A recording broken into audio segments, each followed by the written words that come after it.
Quand je me suis lancée en freelance, j'ai fait plein de choses qui servaient vraiment à rien.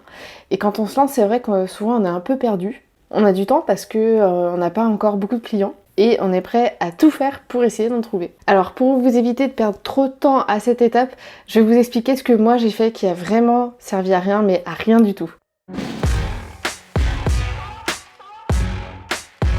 Faire des cartes de visite. Alors déjà, j'ai passé du temps à les designer. Après, j'ai dû payer pour les faire imprimer, pour me les faire livrer.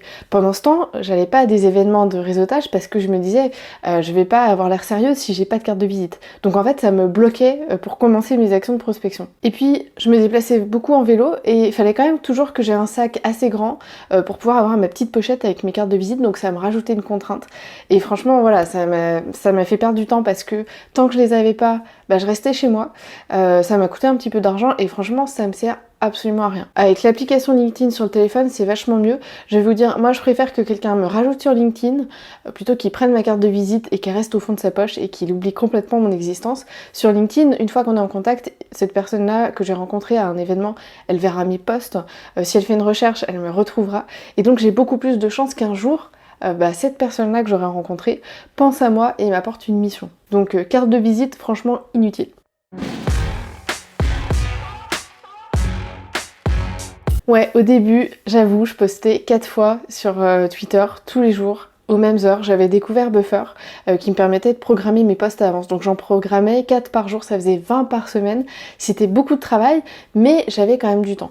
Et je me mettais pas mal de pression par rapport à ça, alors que j'avais pas défini de stratégie, juste je partageais des choses qui étaient liées au marketing digital.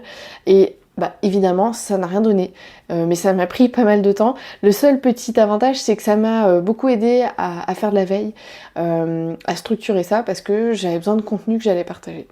Mais c'est tout, ça m'a pas apporté de clients.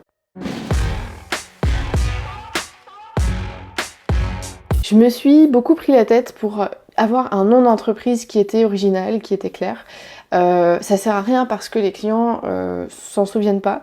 Ce qu'ils retiennent, c'est mon nom et mon prénom, c'est tout. C'est la seule chose qui est importante. Et en plus, comme j'avais acheté un nom de domaine avec le nom que j'avais choisi, quand je me retrouvais à devoir épeler mon adresse mail à quelqu'un, par exemple au téléphone, déjà avec mon nom de famille, il y a toujours une lettre qui est oubliée, donc il y a des erreurs. En rajoutant un nom d'entreprise qui était assez long, là, je recevais jamais les mails en fait.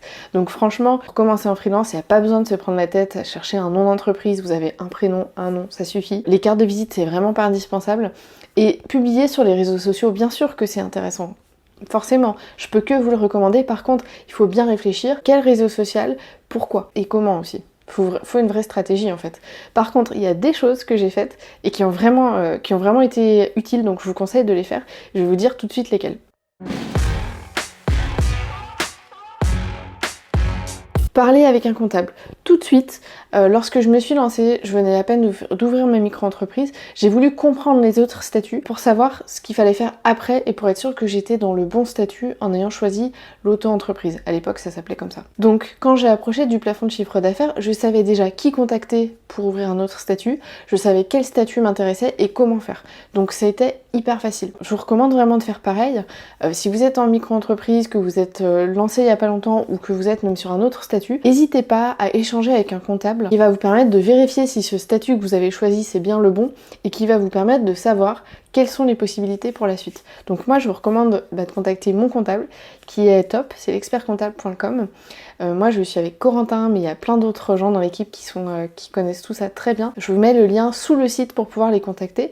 Vous pouvez avoir avec eux une demi-heure d'échange pour balayer votre situation. C'est gratuit, ça vous engage à rien. Par contre, vous aurez du coup un comptable que vous connaissez et vers qui vous pourrez vous tourner quand vous aurez envie de changer de statut. Pour avoir un rendez-vous d'une demi-heure avec un membre de l'équipe de expertcomptable.com, ça se passe sur le lien que je vous mets en dessous de la vidéo. J'ai acheté une bonne chaise de bureau, ça paraît tout bête, mais en fait j'y passe, je sais pas, peut-être 8-9 heures certains jours, donc c'est important d'être confortable dessus, c'est aussi ça qui fait que ça nous dérange moins de passer du temps à travailler. Franchement j'ai moins mal au dos depuis que j'ai cette chaise, avec un bon accoudoir, un bon dossier, donc n'hésitez pas, c'est pas un gros investissement, mais faites-le parce que vous allez y passer beaucoup de temps et c'est important pour votre santé. M'inscrire dans un coworking, ça c'était une super décision pour deux choses. Ça m'a permis très rapidement d'avoir un client avec lequel j'ai travaillé régulièrement pendant plus de 2 ans, donc ça c'est quand même vachement intéressant quand on démarre, trouver des clients grâce à ce réseau-là. Et puis aussi ça m'a permis de pas ressentir dans les débuts la solitude du freelance qui est ressentie par beaucoup de personnes qui se lancent, parce que j'avais des gens pour aller manger le midi, pour aller faire du sport. Et donc ça vraiment c'était hyper chouette, parce que quand on se lance on n'a plus nos collègues, et ça peut être quelque chose qui nous manque. Aujourd'hui, je ressens pas du tout ça, mais c'est vrai qu'au début, j'étais contente d'avoir des gens pour aller jouer au squash, pour aller jouer au badminton. Et ça, c'est le coworking qui me l'a permis. Donc n'hésitez pas. Je sais qu'il y a beaucoup de personnes qui me contactent et qui me disent le coworking, je m'inscrirai peut-être quand j'aurai fait un peu plus de chiffres. Mais en fait, attendez pas, parce que ça va vous permettre justement de générer du chiffre. Et puis, vous avez peut-être pas envie de mettre 300, 400 euros dans un bureau, alors vous pouvez travailler de chez vous, et ça je le comprends très bien. N'hésitez pas du coup à chercher des coworking sur lesquels vous pouvez avoir un petit abonnement à quelques dizaines d'euros par mois, et ensuite vous payez à l'heure, donc vous pouvez y aller une fois, 2 fois dans la semaine, et ça vous coûte pas très cher, et vous n'êtes pas engagé de façon trop stricte. Donc moi je vous encourage vraiment à profiter de la communauté qu'il y a dans les espaces de coworking. Je suis allée à plusieurs types d'événements, des événements pour les freelances, des événements pour les entrepreneurs, de façon un peu variée, et ça m'a permis de me rendre compte assez rapidement de où est-ce que j'allais devoir aller pour trouver des clients. Et pour moi, c'est vraiment des endroits où il y avait d'autres freelances, parce que les autres freelances sont souvent amenés à me recommander à leurs clients. Alors, beaucoup plus que quand j'allais à des apéros d'entrepreneurs, où je rencontrais parfois des prospects potentiels, mais où en fait ils étaient là eux aussi pour vendre quelque chose, et donc c'était beaucoup moins efficace. Et puis, rencontrer d'autres freelances, c'est vraiment quelque chose qui me plaît.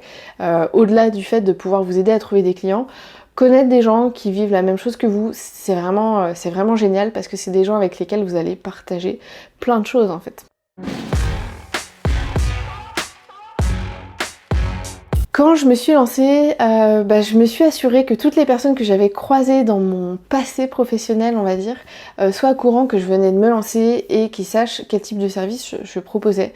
Parce que les premières personnes qui sont susceptibles de vous faire bosser, soit en vous confiant une mission, soit vous recommander à quelqu'un, c'est des gens qui vous connaissent, qui ont déjà travaillé avec vous, parce que naturellement ils ont confiance en vous. Donc vraiment, n'hésitez pas. Le réseau que vous avez déjà, c'est vraiment l'une de vos premières forces pour réussir votre démarrage. Alors si vous lancez, j'espère que cette vidéo va vous aider à pas faire les mêmes erreurs que moi, à gagner du temps sur cette phase de démarrage. N'hésitez pas à aller jeter un œil sur mon site, il y a plein d'autres documents que vous allez pouvoir télécharger gratuitement qui vont vous aider dans ce démarrage. Je vous mets le lien pour accéder à la boîte à outils sous la vidéo. Et pensez bien à vous abonner à la chaîne ici, comme ça vous saurez dès que je publie de nouveaux conseils.